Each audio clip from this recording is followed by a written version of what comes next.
Welcome to blessing today. ഇന്നത്തെ blessing today നിങ്ങളുടെ ജീവിതത്തിൽ ഒരു വലിയ അനുഗ്രഹമായി മാറട്ടെ. നമുക്ക് ചേർന്ന് ഈ എപ്പിസോഡിൻ്റെ സ്പോൺസേഴ്സിന് വേണ്ടി ആദ്യമേ തന്നെ പ്രാർത്ഥിക്കാം. നല്ല കർത്താവേ, കാർഡിഫ് UK നിന്നുള്ള തോമസ് വർഗീസിനും കുടുംബത്തിനുമായി പ്രാർത്ഥിക്കുന്നു. അവരുടെ മകൻ്റെ ബർത്ത്ഡേ ഇന്നാണല്ലോ കർത്താവേ. ഞങ്ങൾ ഒരുമിച്ച് ചേർന്ന് കർത്താവെ ആ മകനെ അനുഗ്രഹിക്കുന്നു. ആ മകന് ഒരു നല്ല ജോലി ലഭിക്കുവാനും നല്ലൊരു ഫ്യൂച്ചർ ഉണ്ടാകുവാനും കർത്താവെ അങ്ങ് സഹായിക്കണമേ എന്ന് ഞങ്ങൾ പ്രാർത്ഥിക്കുന്നു. കർത്താവ് ഞങ്ങളുടെ പ്രാർത്ഥന കേട്ടതിനാൽ നന്ദി പറയും. And many many happy returns of the day. അടുത്തൊരു സ്പോൺസർക്ക് വേണ്ടി നമുക്ക് ഈ സമയത്ത് പ്രാർത്ഥിക്കാം. കർത്താവെ, കറ്റാനത്ത് നിന്നുള്ള ചെറിയൻ തോമസിന് വേണ്ടി പ്രാർത്ഥിക്കുന്നു. തൻ്റെ ജോലിയിൽ അങ്ങ് വലിയ അനുഗ്രഹങ്ങളെ പകരണമേ, കുടുംബത്തിൻ്റെ മേൽ വലിയ അനുഗ്രഹങ്ങളെ പകരണമേ എന്ന് പ്രാർത്ഥിക്കുന്നു.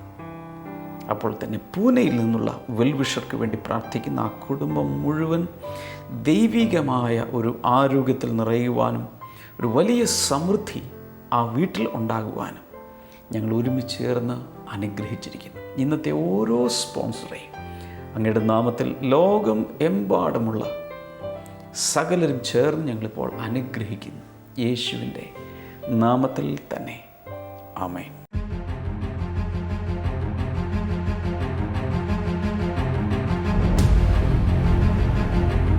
വിവാഹിതരായ എല്ലാവർക്കും വേണ്ടി ബ്ലെസ്സിംഗ് ടുഡേ ഒരുക്കുന്നു happy Holmes family conference. All the husbands should be great givers, just like Jesus is the supreme giver. എല്ലാ ഭാര്യമാരും വീടിനെ പണിയുന്ന കാര്യത്തിൽ പ്രത്യേകമായ നൈപുണ്യമുള്ളവരായിരിക്കണം. ആഗസ്റ്റ് 14 വെള്ളിയാഴ്ച രാവിലെ 10 മുതൽ വൈകിട്ട് 4 വരെ കൊച്ചി ബ്ലെസ്സിംഗ് സെന്ററിൽ വെച്ച്. പങ്കെടുക്കാൻ ആഗ്രഹിക്കുന്ന ദമ്പതിമാർ ഇന്ന് തന്നെ രജിസ്റ്റർ ചെയ്യുക. കൂടുതൽ വിവരങ്ങൾക്ക്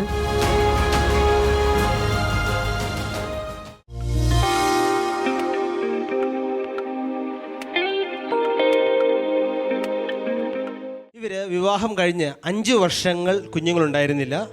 സ്വാഭാവികമായ രീതിയിൽ ഗർഭധാരണം നടക്കാതിരുന്നപ്പോൾ തന്നെ താൻ പറയുന്നു, അന്ന് കുറേ നാളുകൾ സാധാരണ രീതിയിലുള്ള ചികിത്സകളും ഏറ്റവും പ്രശസ്തരായ ഗൈനക്കോളജിസ്റ്റുകളെ കണ്ടിട്ടും ഫലം വരാത്തതുകൊണ്ട് ഒത്തിരി ഈ കുടുംബം നിരാശയിലായി. അവരാകെ തകർന്നു. അവരവസാനം അന്വേഷിച്ച പൂനെയിൽ IVF ചെയ്യുന്ന പ്രശസ്തമായൊരു ഹോസ്പിറ്റൽ ചികിത്സയ്ക്ക് വേണ്ടി വന്ന് പൂനെയിൽ IVF ചെയ്തു. എന്നാൽ അതുപോലും ഫെയിലിയർ ആയിപ്പോയി.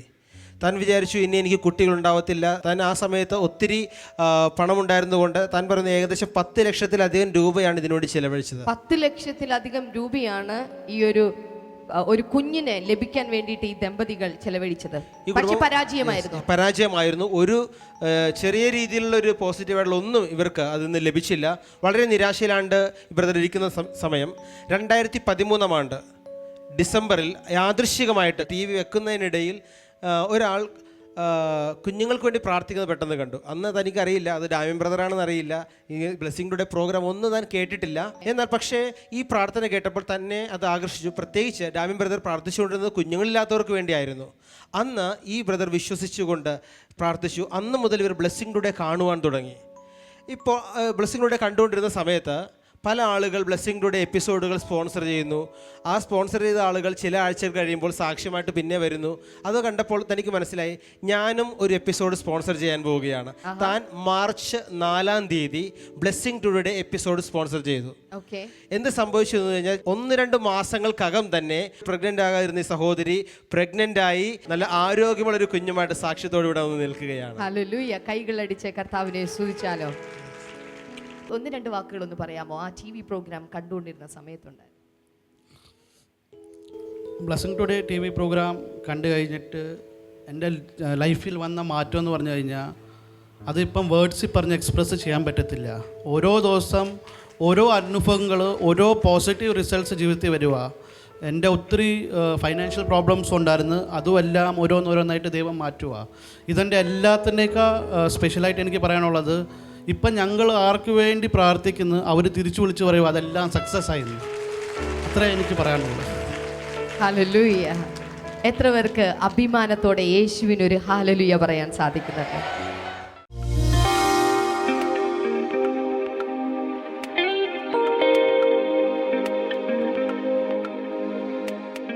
Now listen to me. എന്നെ ശ്രദ്ധിച്ചാലും A wife should be submitted to the husband does not mean that husband is superior and the wife is inferior. ഒരു ഭാര്യ ഭർത്താവിന് കീഴ്പ്പെട്ടിരിക്കണം എന്ന് പറയുന്നതിന്റെ അർത്ഥം ഒരിക്കലും ഭർത്താക്കന്മാർ വളരെ ഉന്നത വ്യക്തിത്വവും ഭാര്യമാർ താഴ്ന്നതുമാണെന്നല്ല. This means that the husband has the responsibility of headship of the family. അതിന്റെ അർത്ഥം ഇതാണ്, ഒരു ഭർത്താവിന് ആ കുടുംബത്തിന്റെ തലയായിരിക്കുവാനുള്ള ഉത്തരവാദിത്തമുണ്ടെന്നുള്ളതാണ്. Hallelujah. Hallelujah. Always remember one thing, when wives hear this command, they have a problem here. എപ്പോഴും ഭാര്യമാർക്ക് ഈ ഒരു കൽപ്പന കേൾക്കുമ്പോൾ ഇവിടെ എന്തൊരു പ്രശ്നം വരും. I should always be submitted to this man, always be obedient to this man. This is unjust. This is no, God is wrong. ഞാൻ എപ്പോഴും ഇയാൾക്ക് കീഴ്പ്പെട്ടിരിക്കണോ, ഞാൻ ഇങ്ങനെ താഴ്ന്നിങ്ങനെ ഇരിക്കണോ, ദൈവത്തിന് എന്തോ തെറ്റുപറ്റി. Hey, lifelong. ദീർഘകാലം, ജീവിതകാലം മുഴുവൻ അങ്ങനെ ഇരിക്കണോ? At least one day, let him be submitted to me. ഒരു ദിവസമെങ്കിലും പുള്ളിക്കാരൻ എനിക്ക് കീഴ്പ്പെട്ടിരിക്കട്ടെ. August 15th. August 15 or January 26, 2 days. ജനുവരി 26, 2 ദിവസം. Always submitting. That is a misunderstanding. ഞങ്ങൾ എപ്പോഴും ഇങ്ങനെ കീഴ്പ്പെട്ടിരിക്കണോ, അതൊരു Many തെറ്റിദ്ധാരണയാണ്. wives think that submission is only for the wife. ചില ഭാര്യമാർ ചിന്തിക്കുന്നു ഭാര്യമാർക്ക് മാത്രമാണ് സബ്മിഷനായിട്ട് ഇരിക്കാനുള്ള കാര്യം. It's not right. അത് തെറ്റാണ്. The husband also should practice submission. ഭർത്താവും വിധേയത്വം പരിശീലിക്കണം. കേട്ടോ മോനെ? The husband also should learn submission. ഭർത്താവും വിധേയത്വം പരിശീലിച്ചിരിക്കണം. Look here. ഇവിടെ നോക്ക്. The husband is submitted to Christ. ഭർത്താവ് ക്രിസ്തുവിന് കീഴ്പ്പെട്ടിരിക്കുന്നു. തോന്നിയതുപോലെ ഒന്നും ഈ മനുഷ്യന് ജീവിക്കാൻ പറ്റില്ല മക്കളെ. കർത്താവ് പറയുന്നത് പോലെ ജീവിച്ചിട്ട് വേണം ഭാര്യയോട് അനുസരിക്കാൻ പറയാൻ. കേട്ടോ ചെറുക്ക? കേൾക്കുന്നുണ്ടോ? ആഹാ, മനസ്സിലാവുന്നുണ്ടല്ലോ എല്ലാവർക്കും? So the husband also should practice submission. ഭർത്താവും വിധേയത്വം പരിശീലിക്കുന്നു. Then only he can demand submission to his wife. അങ്ങനെയെങ്കിൽ മാത്രമേ തന്റെ ഭാര്യയോട് വിധേയത്വം അദ്ദേഹത്തിന് ആവശ്യപ്പെടാൻ കഴിയുകയുള്ളൂ. And in some areas of family life, ചില കുടുംബജീവിതത്തിന്റെ ചില ഏരിയകളിൽ the husband should be submitted to wife also. ചില ഏരിയകളിൽ ഭർത്താവ് ഭാര്യയ്ക്ക് ചില ഏരിയകളിൽ കീഴ്പ്പെടേണ്ടതുണ്ട്.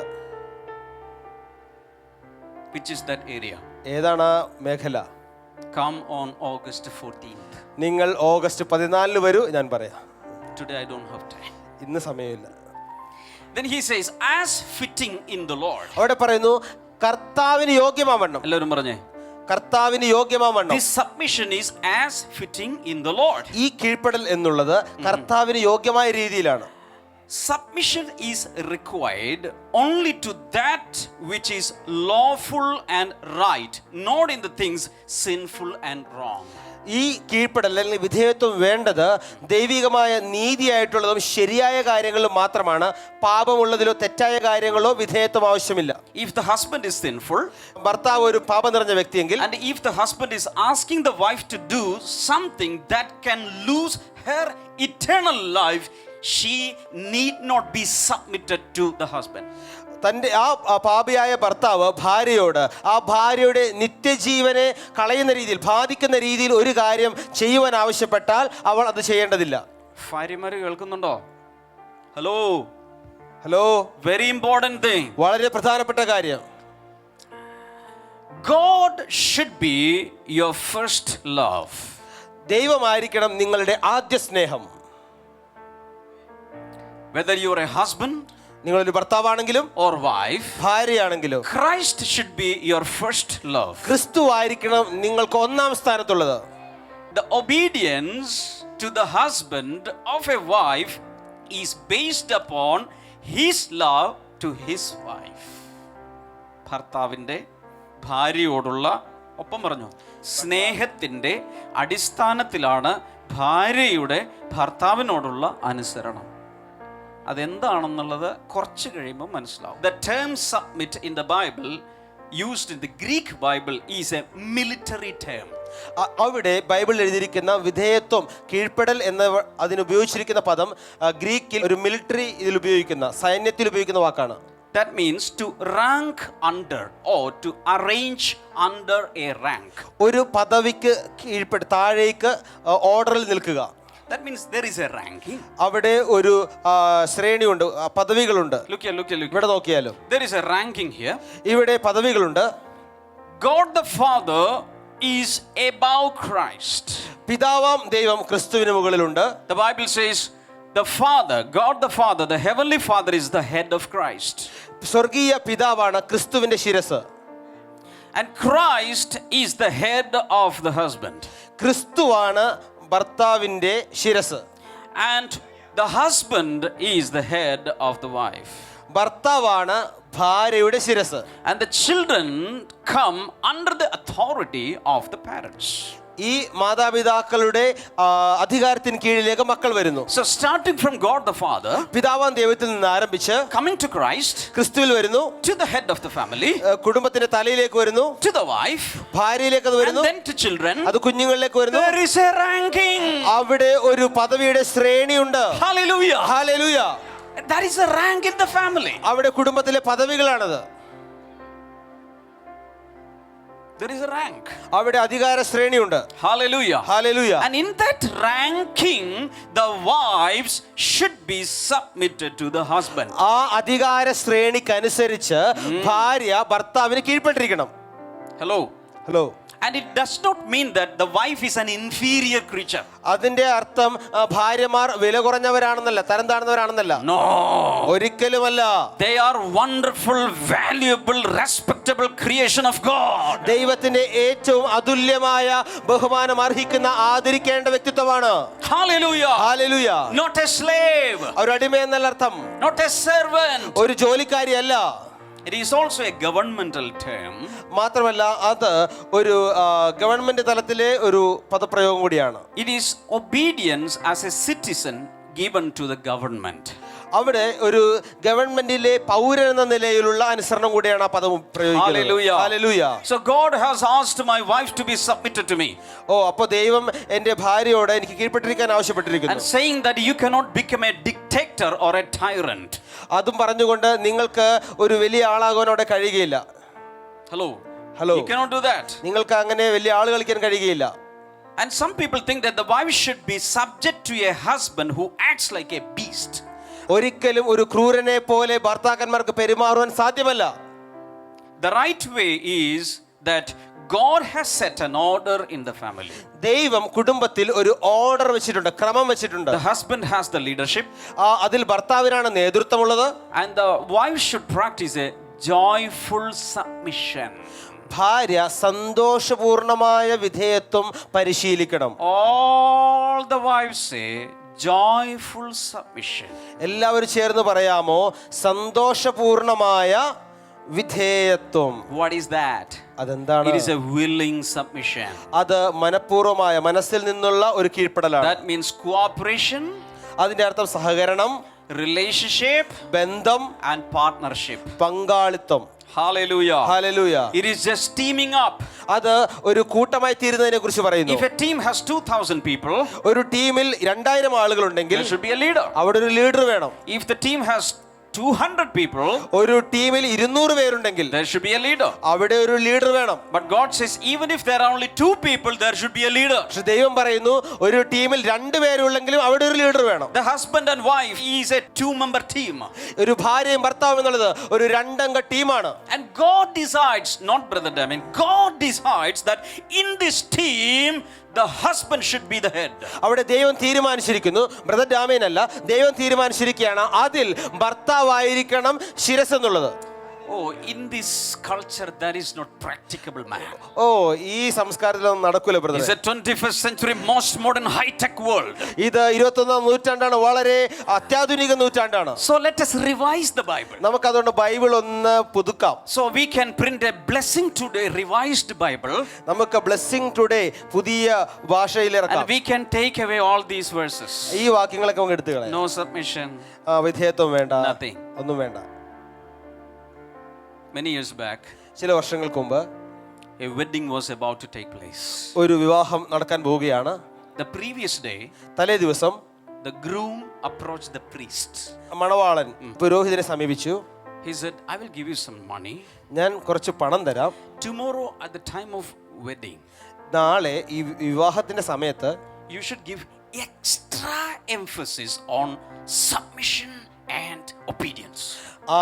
നാളെ വിവാഹം നടക്കുന്ന സമയത്ത് കീഴ്പ്പെട്ടിരിക്കുന്നതിനെ കുറിച്ചും അനുസരിക്കുന്നതിനെ കുറിച്ചും ഇച്ചിരി ഊന്നി അങ്ങോട്ട് പറഞ്ഞോളാം. The priest agreed. പുരോഹിതൻ ഓക്കെ സമ്മതിച്ചു. Got the money. പൈസയൊക്കെ കിട്ടി. The next day, wedding day. പിറ്റേ ദിവസം വിവാഹ ദിവസം. Wedding is going on. വിവാഹം നടന്നുകൊണ്ടിരിക്കുകയാണ്.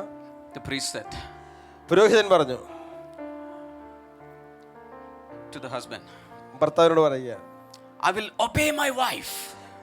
ഞാൻ എൻ്റെ ഭാര്യ അനുസരിക്കും. I will be submitted to my wife. ഞാൻ എൻ്റെ ഭാര്യയ്ക്ക് കീഴ്പ്പെട്ടിരിക്കും. I will cook breakfast for her. ഞാൻ അവൾക്ക് വേണ്ടി എല്ലാ ദിവസവും ബ്രേക്ക്ഫാസ്റ്റ് ഉണ്ടാക്കും. I will cook lunch for her. അവൾക്ക് വേണ്ടി ഞാൻ ലഞ്ച് ഉണ്ടാക്കും. I will cook snacks for her. ഞാൻ അവൾക്ക് വേണ്ടി ലഘുഭക്ഷണങ്ങൾ ഉണ്ടാക്കും. I will cook dinner for her. ഞാൻ അവൾക്ക് വേണ്ടി നല്ല ഡിന്നർ ഉണ്ടാക്കും. I will wash her clothes. ഞാൻ അവളുടെ തുണികൾ അലക്കി I കൊടുക്കും. will do everything for her. ഞാൻ അവൾക്ക് വേണ്ടി എല്ലാം ചെയ്തു The കൊടുക്കും. husband was stunned. ഭർത്താവ് ഞെട്ടിപ്പോയി. What nonsense is this priest doing? ഈ പുള്ളിക്കാരൻ എന്താ ചെയ്യുന്നേ? He leaned and whispered in the ear of the priest. പുരോഹിതന്റെ ചെവിയിലേക്കൊന്ന് ചാഞ്ഞിട്ടൊന്ന് മന്ത്രിച്ചു. Priest, I think we had a deal. പുരോഹിതൻ, നമ്മളൊരു ഡീൽ ഉണ്ടാക്കിയതല്ലേ? The priest said, പുരോഹിതൻ പറഞ്ഞു, you're right, but last night the bride had a better deal with me. നിങ്ങൾ പറഞ്ഞത് നല്ലതാണ്, പക്ഷെ അതിലും നല്ല ഡീല് മണവാട്ടി വന്ന് തന്നായിരുന്നു. See, with money you cannot change God's order or principles. പണം കൊണ്ട് ദൈവത്തിന്റെ രീതികളും ദൈവത്തിന്റെ വചനവും തത്വങ്ങളും നിങ്ങൾക്ക് മാറ്റിമറിക്കുവാൻ കഴിയുകയില്ല. You cannot revise God's word. ദൈവത്തിന്റെ വചനത്തെ ആർക്കും പുതുക്കുവാൻ കഴിയുകയില്ല. Somebody say hallelujah. ഒരു hallelujah. Verse number 19 to husbands. അതിൽ കൊലോസ്യ ലേഖനത്തിൽ തന്നെ 19-ാമത്തെ വചനം. Love your wives and do not be harsh with them.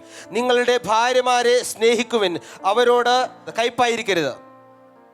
This is the command. Love your wives. അത് ഒരു കൽപ്പനയാണ്. നിങ്ങളുടെ ഭാര്യമാരെ സ്നേഹിക്കുവിൻ. What is the expression?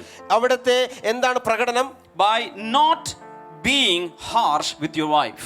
അവരോട് നിങ്ങൾ കൈപ്പായി ഇരിക്കരുത്. Model. അതിന്റെ മാതൃക എന്താണ്? What is the model? എന്താണ് അതിനുള്ള മാതൃക? Christ, the lover of the church.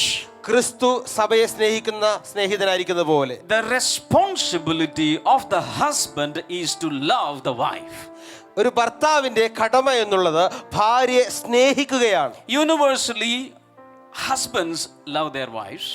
സാർവത്രികമായി ഭർത്താക്കന്മാർ പൊതുവെ ഭാര്യമാരെ സ്നേഹിക്കാറുണ്ട്. But majority of the husbands are stingy in expressing the love. പക്ഷെ അതിൽ ബഹുഭൂരിഭാഗം ഭർത്താക്കന്മാരും ആ സ്നേഹം പ്രകടിപ്പിക്കുന്നതിൽ വളരെ പിശുക്കരാണ്. See, I cannot always dance with you and say I love you, I love you. ഞാൻ എപ്പോഴും നിന്റെ കൂടെ ഇങ്ങനെ നടന്ന് ഡാൻസ് ഒക്കെ കളിച്ച് ഞാൻ നിന്നെ സ്നേഹിക്കുന്ന ഐ ലവ് യു ഒന്നും പറയാൻ പറ്റത്തില്ല. എടി എനിക്ക് വേറെ ആരെങ്കിലും ഉണ്ട്, നീ മാത്രമല്ല എനിക്കുള്ളൂ. നിനക്കറിയാൻ പാടില്ലേ?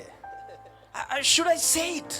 ഞാൻ പിന്നെ പറയണോ? I have only one wife. ആകെ ഒരു ഭാര്യയല്ലേ ഉള്ളൂ. It is understood. ഇതങ്ങനെയാണ്. അങ്ങനെയാണ്. Many husbands are stingy in expressing the love. കൂടുതൽ ഭർത്താക്കന്മാരും അവരുടെ അകത്തുള്ള സ്നേഹം പ്രകടിപ്പിക്കുന്നതിൽ വളരെ പിശുക്കരാണ്. The word used here is agape, love, agape. ഇവിടെ ബൈബിൾ ഉപയോഗിച്ചിരിക്കുന്ന പദം എന്നുള്ളത് അഗാപ്പെ സ്നേഹമാണ്. ഉറക്കെ പറഞ്ഞേ agape. അഗാപ്പെ. എല്ലാവരും ഉറക്കെ agape. Agape is God's love. Agape എന്നുള്ളത് ദൈവസ്നേഹമാണ്. It is not just a romantic love. അത് സാധാരണമായി ഒരു കമിതാക്കളുടെ ഒരു സ്നേഹം മാത്രമല്ല. It is beyond that. It is a sacrificial love. അത് ത്യാഗപരമായ ഒരു സ്നേഹമാണ്. It is a serving love. സേവിക്കുന്ന ഒരു സ്നേഹമാണ്. Christ loved the church. ക്രിസ്തു സഭയെ സ്നേഹിച്ചു. And he took an offering and went back to heaven. അങ്ങനെ സഭയിൽ നിന്നൊരു സ്തോത്ര കാഴ്ച എടുത്തിട്ട് സ്വർഗ്ഗത്തിലേക്ക് പോയി. Is that the love? അങ്ങനെയാണോ? അതാണോ He സ്നേഹം? gave his life. അവൻ തന്റെ ജീവൻ നമുക്ക് വേണ്ടി In the നൽകി. same way, all husbands, give your life to your wives. അതുപോലെ തന്നെ എല്ലാ ഭർത്താക്കന്മാരും നിങ്ങളുടെ ജീവൻ നിങ്ങളുടെ ഭാര്യമാർക്ക് വേണ്ടി കൊടുക്കുക. 1 Peter chapter 3 and verse number 7. 1 പത്രോസ് 3-ാം വചനം. Genesis 2:24. ഉൽപ്പത്തി പുസ്തകം 2:24. Hallelujah. Hallelujah. And this love and submission principle is complementary. ഈ സ്നേഹിക്കുകയും കീഴ്പ്പെട്ടിരിക്കുകയും ചെയ്യുന്ന ഈ തത്വം പരസ്പര പൂരകങ്ങളാണ്. If the wife fails to submit, you cannot expect love from him. ഒരു ഭാര്യ ഭർത്താവിന് വിധേയപ്പെട്ടിരിക്കുവാൻ പരാജയപ്പെട്ടാൽ ഭർത്താവിൽ നിന്ന് സ്നേഹം പ്രതീക്ഷിക്കുകയും ചെയ്യരുത്. കേട്ടില്ല എന്ന്. ഒരു ഭാര്യ ഭർത്താവിന് കീഴ്പ്പെട്ടിരിക്കുന്നതിൽ പരാജയപ്പെട്ടാൽ ഭർത്താവിൽ നിന്ന് സ്നേഹം ഇങ്ങോട്ട് പ്രതീക്ഷിക്കരുത്. If the husband fails to love his wife, he cannot expect submission and obedience. ഒരു ഭർത്താവ് ഭാര്യയെ സ്നേഹിക്കുന്നതിൽ പരാജയപ്പെട്ടു കഴിഞ്ഞാൽ തിരിച്ച് ഭാര്യയിൽ നിന്നും വിധേയത്വം അങ്ങോട്ടും പ്രതീക്ഷിക്കുവാൻ And കഴിയുകയില്ല. all the people said, Amen.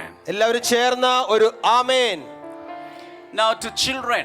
കുഞ്ഞുങ്ങളോട് Verse number 20. Children, obey your parents in everything, for this pleases the Lord. 20-ാമത്തെ വചനം. മക്കളെ നിങ്ങളുടെ അമ്മയപ്പന്മാരെ സകലത്തിലും അനുസരിപ്പിൻ, അത് കർത്താവിന് പ്രസാദമല്ലോ. So what is the command here? എന്താണ് അവിടുത്തെ കൽപ്പന? Obey your parents. മാതാപിതാക്കളെ അനുസരിക്കുക. What is the limit?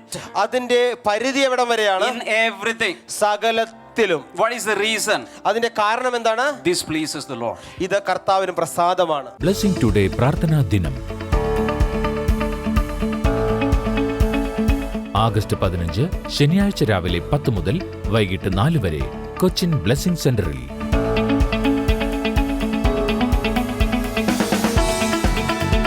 നിങ്ങളുടെ പ്രാർത്ഥനാ വിഷയങ്ങൾക്ക് മറുപടി ലഭിക്കുമെന്ന വിശ്വാസത്തോടെ ഈ മീറ്റിംഗിൽ പങ്കെടുക്കുക. പ്രാർത്ഥനാ വിഷയങ്ങൾ കത്തുകളായോ ഇമെയിലായോ ഫോണിലൂടെയോ അറിയിക്കുക. കൂടുതൽ വിവരങ്ങൾക്ക്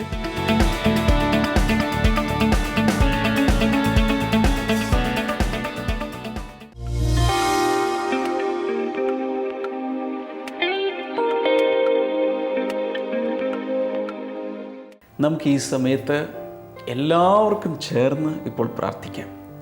യേശുവിൻ്റെ നാമത്തിൽ കണ്ണുകൾക്ക് പ്രയാസമുള്ള ചിലരെ കർത്താവ് ഈ സമയത്ത് സൗഖ്യമാക്കുന്നു.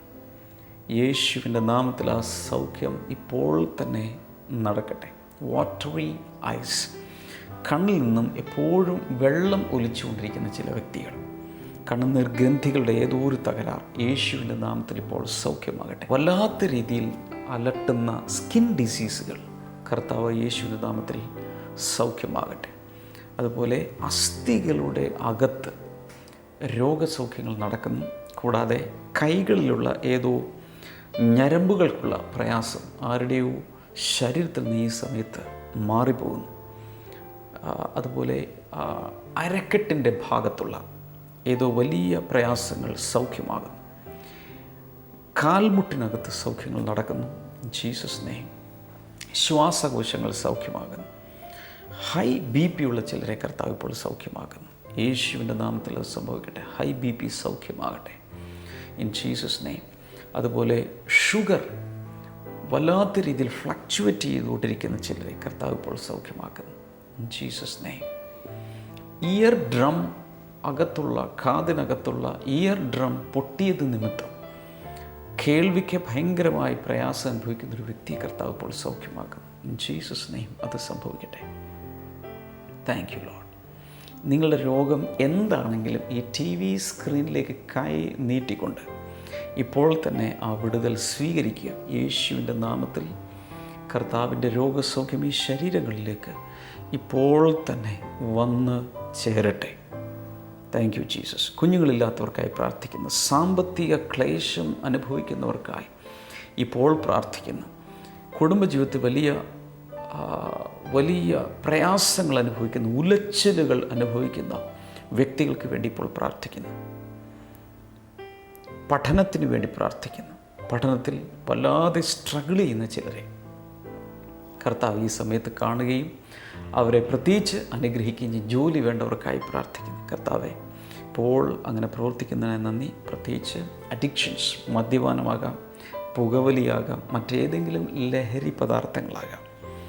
യേശു കർത്താവ് ഇപ്പോൾ പരിപൂർണമായ ഒരു വിടുതൽ അങ്ങനെയുള്ളവർക്ക് നൽകുന്നു.